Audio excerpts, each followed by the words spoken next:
Vatican city. గుర్తుపెట్టుకోండి, ఈ Vatican city Italy రాజధాని అయినటువంటి రోమ్ నగరంలో ఒక చిన్న భాగం. ఎంత అంటే ప్రపంచంలోకెల్లా అతి బుల్లి రాజ్యం 121 ఎకరాల దేశం. జస్ట్ 121 ఎకరాలు అంతే, ఇంకంతకంటే లేదు. 1929లో లాతరన్ ఒప్పందం ప్రకారంగా వరల్డ్లో దానికి సర్వ స్వతంత్ర ప్రపత్తి కలిగినటువంటి స్వతంత్ర దేశంగా దానికి అధికారం అనేటువంటిది ఇవ్వడం జరిగింది. దానికి ఆ రాజ్యానికి సార్వభౌముడెవరు? Catholic Pope. దానికి సార్వభౌముడు. పరిపాలన మీద, అన్నింటి మీద ఆయనదే సార్వభౌమాధికారం. ప్రపంచంలో ఎక్కడికి వెళ్ళినా అతడికి సర్వస్వతంత్ర రాజ్యాధినేతగా 196 దేశాలు కూడా ఖచ్చితంగా ప్రోటోకాల్ పాటించవలసిందే. ఇక్కడ చూస్తే ఎంత మర్యాద చూడండి. అంటే ప్రపంచ దేశాలన్నింటిలోకెల్లా మర్యాద ఇవ్వాల్సింది ఏమిటి? 121 ఎకరాల బుల్లి రాజ్యం. వాటికన్ సిటీ యొక్క సంవత్సర ఆదాయం మన కరెన్సీలో చూస్తే 1000 కోట్ల కంటే తక్కువే ఉంటుంది. ప్రపంచంలో వాటికన్ సిటీని దర్శించేటువంటి వ్యక్తులను చూస్తే దాదాపుగా ఎంత అంటే 1 కోటి కంటే కూడా తక్కువ ఉంటారు. 90 లక్షల మంది సంవత్సరంలో దర్శనం చేస్తూ ఉంటారు. దీని వివరాలు ఇవి. ఇక ఒక్కసారి మన తెలుగు రాష్ట్రాల్లో ఉన్నటువంటి తిరుమల తిరుపతి దేవస్థానం దగ్గరికి ఒకసారి మన లెక్కలు గనక చూస్తే, ప్రపంచంలో హైందవానికి ప్రధానమైనటువంటి దివ్య ధామం దేవుడున్నాడా అని ఎవడైనా అడిగితే దేవుడున్నాడు అని చూపించటానికి నిదర్శనంగా కనిపించేటువంటి భవ్య దివ్య అపురూప అద్భుత ధామం తిరుమల క్షేత్రం. 9 అడుగుల 9 అంగుళాలు పద్మపీఠం మీద నవనీత కోమల శ్యామల సుందర సురుచిర వదనారవింద సౌందర్య స్వరూప వెంకటేశ్వర స్వామి ప్రత్యక్షంగా మనందరికీ దేవుడిగా కనిపిస్తూనే ఉంటాడు.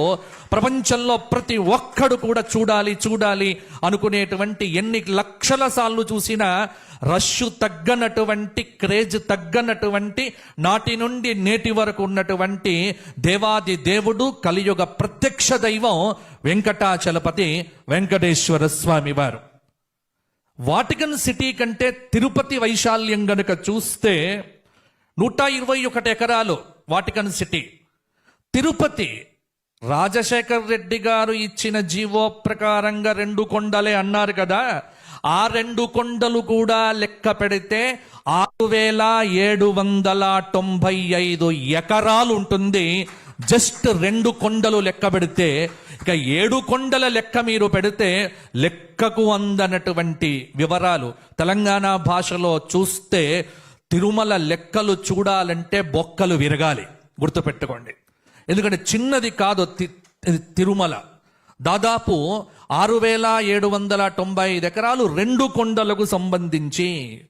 వాటికన్ సిటీ చూచేవారు 90 లక్షలు సంవత్సరంలో.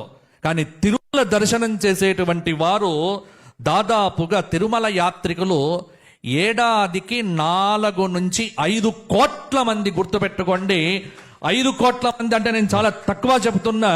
ఉన్నటువంటి లెక్కల ప్రకారంగా రోజుకు 55,000 మందిని లెక్క వేసినా సంవత్సరానికి 2 కోట్ల మంది. తక్కువలో తక్కువ అంటే వాటికన్ కంటే కూడా ఎక్కువ 2 రెట్లు.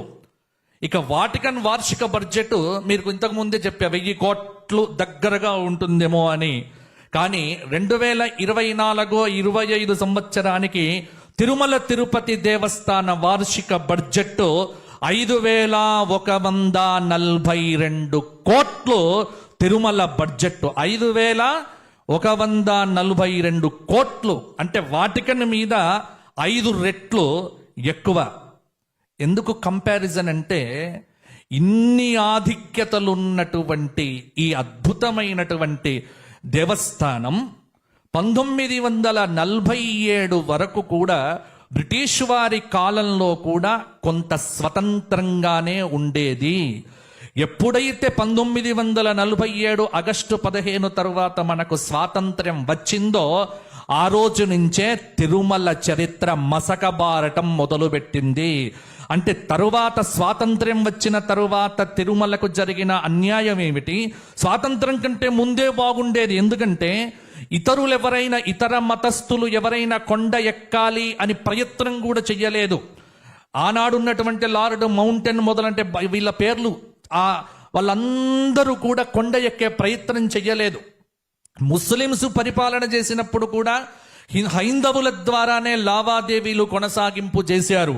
కానీ ఎప్పుడైతే 1947 తరువాత దిక్కుమాలినటువంటి స్వదేశీ సెక్యులర్ ప్రభుత్వాలు వచ్చి పడ్డాయో అప్పటి నుంచే హైందవ ధర్మం గతి తప్పడం మొదలుపెట్టింది. హైందవ ధర్మానికి సంబంధించినటువంటి నాశనం అంతకంటే ముందు కంటే తరువాతగానే ఎక్కువగా జరుగుతూ ఉన్నది. వాటికన్ సిటీలో మొత్తం గవర్నమెంట్ పోప్ చేతిలో ఉంటుంది. మొత్తం.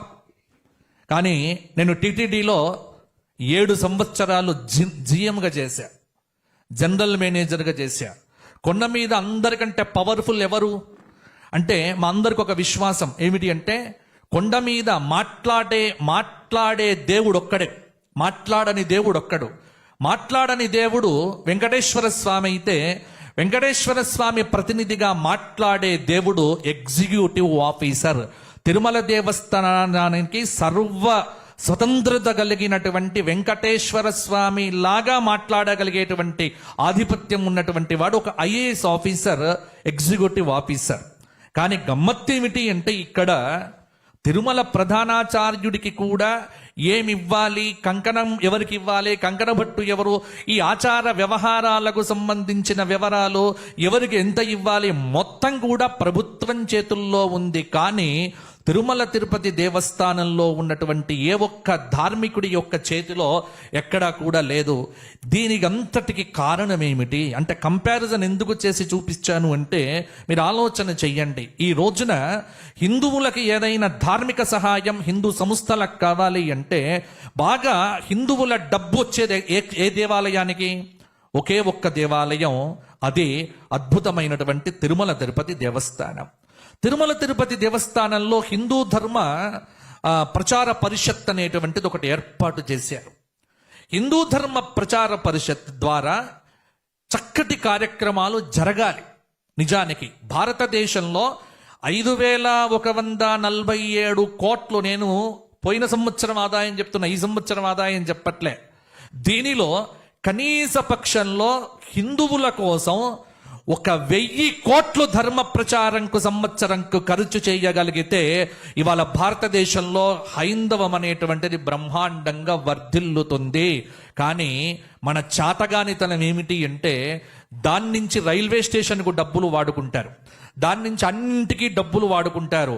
హిందూ ధర్మ ప్రచారంకు మాత్రం ఎక్కడా వాడుకోవటం లేదు. దీనిలో పొరపాటు ఎక్కడ జరుగుతోంది? ఎందుకు అంటే సెక్యులర్ ప్రభుత్వాల ఆధిపత్యం. ముందు ప్రధానంగా దేవాలయాలన్నీ కూడా స్వతంత్ర ప్రతిపత్తి కలిగినటువంటి, ఈ రోజున గనక తిరుమలను ఒక స్వతంత్ర ప్రతిపత్తి కలిగినటువంటి హైందవ ధార్మిక దేశంగా ప్రకటించినా ఒక అద్భుతం జరుగుతుంది. ఎందుకంటే హిందువులందరికీ వాళ్ళ మిగిలింది ఎవరు అంటే మనకు అది. ఒక్కసారి మీరందరూ దయచేసి పివిఆర్కే ప్రసాద్ గారి పుస్తకం చదవండి. దయచేసి చెబుతున్నాను, కాలక్షేపం చేయడం కాదు. అసలు మీరు కనువిప్పుగలుగుతుంది. తిరుమల చరితామృతం కానీ అసలేం జరిగిందంటే కానీ, ఎందుకంటే ఒక ఐఏఎస్ ఆఫీసర్, ఒక బ్రాహ్మణుడిగా నిష్ఠ కలిగినటువంటి వ్యక్తి, చాలా ఇష్టంగా పనిచేసినటువంటి వ్యక్తి పివిఆర్కే ప్రసాద్ గారు. వారు ఉన్నంతకాలం ఒక అద్భుతం. ఇవాళ ఈ రోజున మరల కొంత మసకబారటం జరిగింది. ఇవాళ పాలక మండలిలో ఒక్క పండితుడు ఉన్నాడా? ఒక్క స్వామీజీ ఉన్నారా? తిరుమల గురించి చాలా మంది కూడా, ఎందుకు ఈ అంశం నేను ఎత్తుకున్నానంటే, కొండ మీద పెళ్లిళ్ళు చేయడం మొదలుపెట్టారు. కొండ మీద ప్రతి మఠానికి ఒక ప్లేస్ ఇచ్చారండి. కొండ మీద అన్ని మఠాలకు, అన్ని పీఠాలకు ప్లేసులు ఇచ్చారు. కానీ ఏమైపోయిందంటే అంటే నా కంట్లో నేను పొడుచుకున్నట్టే లెక్క, మన హిందువులు మన కంట్లో మనం పొడుచుకున్నట్టే లెక్క. కానీ ఇవాళ కొండ మీద మఠాలన్నీ ఎందుకు ఇచ్చారు? ఆయా సంస్థలు హిందూ ధర్మ ప్రచారం చెయ్యటంకు మాత్రమే కొండ మీద స్థలాలు ఇచ్చారు. అసలు ఒక 25 ఏళ్ల క్రితం కొండ మీద కళ్యాణాలు చేసే సంప్రదాయం లేదు. వెంకటేశ్వర స్వామి పెళ్లి కింద చేసుకొని పైకి వెళ్ళాడు. కొండ మీద కళ్యాణం చేయడం ఏమిటండి? అసలు కొండ మీద పెళ్లిళ్ళు చేయడం ఏమిటి? అది ఎక్కడ మొదలైంది? రాజకీయ నాయకుల ప్రాబల్యంతో మొదలైపోయింది. అంటే ఇవాళ ఎన్ని జరుగుతున్నాయి అనర్థాలు చూడండి. కొండ మీద పెళ్లిళ్ళు పనికిరావు, కొండ మీద కళ్యాణాలు చెయ్యాల్సినటువంటిది లేదు. చాలా మందికి తెలియదు. గతానుగతికో లోక నలోక పారమార్థిక. ఎందుకంటే కొండ మీద ఈ రోజున ఏమైపోయాయి? మఠాలన్నీ కళ్యాణ మండపాలు కట్టుకున్నాయి. కొండ మీద మఠాలన్నీ కూడా వ్యాపార కేంద్ర స్థానాలుగా మారిపోయాయి. ఆ సంప్రదాయాలకు చెందినటువంటి భక్తులు ఆకలితో కొండ మీదికి వస్తే, ఆ సంప్రదాయానికి చెందినటువంటి భక్తులకు వారి వారి మఠాల్లో అన్నదానం చేసి వారి వారి సంప్రదాయాలకు కావలసిన విధంగా దర్శనాన్ని కలిగింపజేసి వసతిని ఇచ్చి వారి ద్వారా ఒక హిందూ ధార్మిక ప్రచారం చెయ్యటానికి మాత్రమే ఆ విధమైనటువంటి స్థానాన్ని ఇవ్వడం జరిగింది. ఈ రోజున ఎక్కడైనా మీకు కనిపిస్తోందా? కొండ మీద ఉన్న ప్రతి మఠం కళ్యాణ మండప వేదిక. దాని మీద సంసారం చేసే అధికారం ఎవరిదండి? అసలు కొండ అంటే ఏమనుకుంటున్నారు? వెంకటేశ్వర స్వామి వారు నడయాడిన భూమి. వరాహస్వామి వారు అద్భుతంగా ఒక వరాహస్వామి దేవాలయంలో అడుగుపెట్టి ఒక అరగంట సేపు మీరు ధ్యానంలో కూర్చుంటే, ఒక మెడిటేషన్ చేస్తే ఒక యోగికి అర్థమైపోతుంది ఎంత గొప్ప శక్తి ఉందో. ఈ రోజున అటువంటి దివ్య ధామం మీద హిందువులు ఎందుకు మనం మాట్లాడటం లేదు? మనం మాట్లాడడం. లడ్డూలలో కాంట్రాక్ట్లో అయినా మనం మాట్లాడడం, ఏమైనా మనం మాట్లాడడం, పదవులు ఎవరికిచ్చినా మనం మాట్లాడడం. అసలు హిందూ ధార్మిక చైతన్యం కలిగినటువంటి ఏ ఒక్క వ్యక్తులకు కూడా దానిలో అర్హత లేదు. ఎవరైనా దర్శనంకి వెళ్ళాలన్నా కూడా చాలా కష్టమైనటువంటిది. సంప్రదాయంగా ఉన్నటువంటి ఒక వ్యక్తి భోజనం ఎక్కడా చెయ్యనటువంటి ఒక వ్యక్తి ఆ సంప్రదాయంకు చెందిన భోజనం ఎక్కడైనా దొరుకుతుందా అంటే మరల వాడు ఏదైనా హోటల్కు బామాస్కో వెళ్ళిపోవాల్సిందే తప్ప ధార్మిక ప్రచారం ఎక్కడ జరుగుతోంది? హిందూ ధర్మ ప్రచారానికి వెన్నుదన్నుగా నిలవాల్సినటువంటి వెంకటేశ్వర స్వామి తిరుమల తిరుపతి దేవస్థానం హిందూ ధర్మ ప్రచారాన్ని ఈ 2024-25లో ఏం చేశారో 2023లో జరిగింది ఎప్పుడు అంటే పివిఆర్కే ప్రసాద్ గారి సమయంలో జరిగింది. ఐవైఆర్ కృష్ణారావు గారి కాలంలో కొంత మేరకు జరిగింది. అన్నిట్లలో అంటే కొంత ఎల్వి సుబ్రహ్మణ్యం గారు వచ్చిన తర్వాత కొంత జరిగింది. మరల ఎందుకు జరగటం లేదు? ఎందుకు మానివేశారు? ఎందుకు ప్రశ్నించడం మొదలు పెట్టడం లేదు? ఎంతసేపు మనమంతా కూడా ఇతర మతాల మీద పడేడుస్తున్నాం. కానీ ఇతర మతాలన్నీ అవి పర్ఫెక్ట్ గా వాటి పని అవి పని చేసుకుని పోతున్నాయి. ఎందుకంటే మనం ఉపేక్షించడంలో నెంబర్ 1 మన హైందవ జాతి. కాబట్టి ముందు మన ధర్మాన్ని మనం కాపాడుకుంటూ, ముందు మన దేవస్థానాలను మనం రక్షించుకుంటూ, ముందు మనలో మనం మార్పులు తెచ్చుకుంటే ఖచ్చితంగా హిందూ ధర్మం అనేటువంటిది రక్షించబడుతుంది. అందుకే నేను ఈ రోజున హిందూ ధర్మ ఐక్య వేదిక, ఈ చైతన్య వేదిక ద్వారా ఒక ప్రశ్న ఎందుకంటే వాళ్ళ పవన్ కళ్యాణ్ గారు కావచ్చు, లేకపోతే నారా చంద్రబాబు నాయుడు గారి వంటి మంచి వారు ఒకవేళ అక్కడ ప్రధానమైన బాధ్యతల్లో ఉన్నారు కదా, మీరు ఎందుకు ఆ పైన ఉన్న మఠాల్లో ధర్మ ప్రచారం జరిగేట్టుగా చర్యలు తీసుకోవడం లేదు? పైన మఠాలన్నీ విహార స్థలాలుగా మారిపోయాయి. విహార స్థలాల కోసం ఇచ్చారా, లేకపోతే సంసారాలు చేసుకోవటానికి పైన మఠాలకు అవకాశం ఇచ్చారా?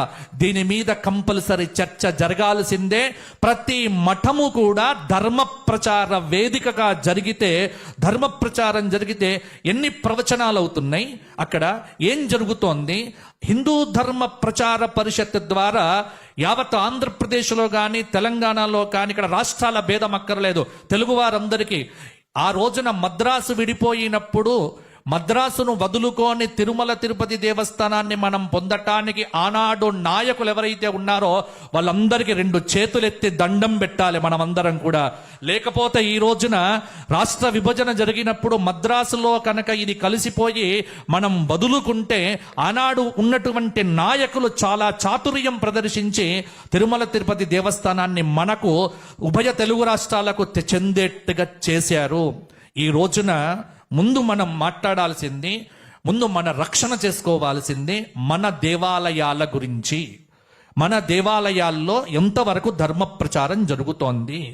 హిందూ అలాగే తెలంగాణలో మనం చూద్దాం. ఈ రోజున వర్షాలు కురవటం లేదు. ఈ రోజున దేవాదాయ ధర్మాదాయ శాఖకు చెందినటువంటి దేవాలయాలు ఎన్ని ఉన్నాయి?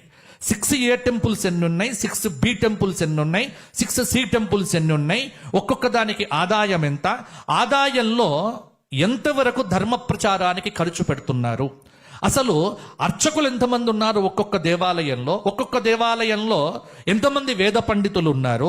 ఈ వేద పండితులందరూ కూడా కూర్చొని ఒకసారి కారీరీ ఇష్టి గాని మొదలైనటువంటివి ఒక్కొక్క దేవాలయంలో సంప్రదాయబద్ధంగా గనక దేవాదాయ ధర్మాదాయ శాఖ తరపున ఒక హోమం చేస్తే వర్షాలు కురువవా? తప్పకుండా కురుస్తాయి. కానీ పాలక మండళ్ళ మీద ఉన్న ప్రేమ అర్చకుల మీద చూపించరు. అలాగే మొత్తం దేవాలయంలో అర్చకుల మీద పడి చాలా మంది ఏడవడం మొదలు పెట్టారు ఈ రోజుల్లో కూడా. కానీ ఒక దేవాలయానికి అర్చకులు ఎంతమంది ఉంటున్నారు, సబ్ స్టాఫ్ ఎంతమంది ఉంటున్నారు, ఒక్కసారి లెక్కలు తీసి మీరు కనుక చూస్తే అర్థమైపోతుంది. దేవాలయానికి ఉండాల్సిన అంటే పూజాధికాలు నిర్వర్తించటంలో కానీ, ఉపాసన చెయ్యడంలో కానీ, చక్కగా వైదిక కార్యక్రమాలు జరగటంలో కానీ ఏది ఎక్కడా జరగటం లేదు. దీనికి కారణం ఏమిటి అంటే ప్రభుత్వం మీద ఒత్తిడి తీసుకువచ్చేటువంటి ఒక చక్కటి వేదికలు కావాలి. కానీ ఇంపాక్ట్ ఏమైపోయిందంటే ఈ రోజున హిందూ ధర్మ ప్రచారకుల్లో కూడా ఇప్పుడు కేవలం సోషల్ మీడియా ద్వారా ప్రచారం చేస్తేనే వాడు చాలా గొప్పవాడు అవుతాడు. నిజానికి సోషల్ మీడియాతో పని లేకుండగా ఈ రోజున కొన్ని వేల మంది, చాలా మంది హిందూ ధర్మం కోసం పోరాటం చేస్తున్నటువంటి వాళ్ళు చాలా మంది ఉన్నారు. వాళ్ళు బయటకు రావట్లేదు. కానీ ఈ రోజున హిందూ ధర్మ నాయకులు అంటే ఎవరు అంటే కొంతమంది పేర్లనే మనం ఎందుకు